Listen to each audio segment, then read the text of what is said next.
এই ভিসা প্রতারণার শিকার মোহাম্মদ নয়ন ২৯, পিতা মৃত আলাউদ্দিন সোহেল, সাং দক্ষিণ ডামুড্ডা থানা, ডামুড্ডা জেলা, শরীয়তপুর, আমাদের নিকট একটা লিখিত অভিযোগ দেন যে তার নিকট থেকে ভিসা প্রতারকরা ১৯,১০,০০০ টাকা অনলাইন প্রতারণার মাধ্যমে ট্রানজাকশনের মাধ্যমে নিচ্ছে।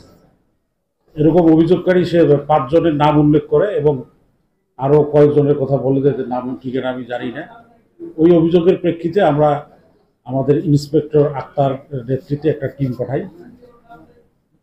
পুলিশ সুপার মহোদয়ের নির্দেশক্রমে উনি এই অভিযোগটা অনুসন্ধানকালে ঘটনার সত্যতা পায় এবং ৪ জন ব্যক্তিকে আটক করে।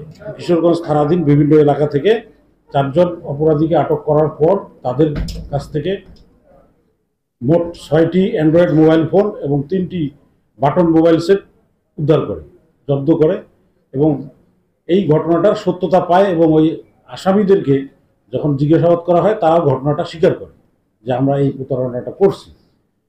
এই ঘটনাটা তারা ঘটাইছে ফেসবুক, তাদের একটা আইডি আছে, ওই আইডিতে নিজেদের পরিচয়টা গোপন করে বিভিন্ন পরিচয় ধারণ করে অন্যের একটা আইডি থেকে কিছু তথ্য চুরি করে তারা এই বিদেশের লোক পাঠায়।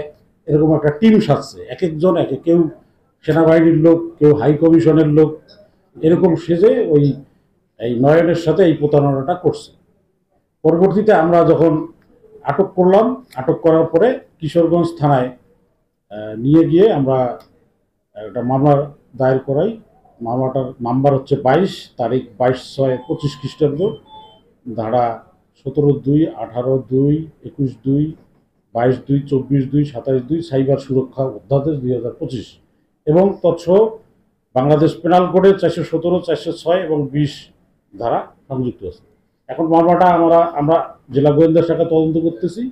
যদি তদন্তকালে এই ঘটনার সাথে অন্য কোনো ব্যক্তি যুক্ত থাকে, আমরা যদি কোনো ডিজিটাল প্রুফ পাই, তাহলে অবশ্যই তাদেরকেও আমরা এই তদন্তে নিয়ে আসব এবং অভিযুক্ত করব এবং তদন্ত শেষে আমরা তাদের বিরুদ্ধে চার্জশিট দাখিল করব।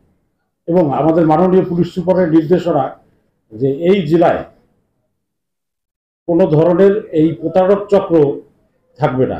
আমরা চেষ্টা করে যাব প্রতিদিনই অভিযান করতে। যত অভিযোগ পাবো আমরা প্রতিটা অভিযোগ আমরা পুঙ্খানুপুঙ্খভাবে অনুসন্ধান করে এই প্রতারণা বন্ধ করার আপ্রাণ চেষ্টা করব এবং এই অপরাধটাকে আমরা যতটা সম্ভব কন্ট্রোলে নিয়ে আসবো।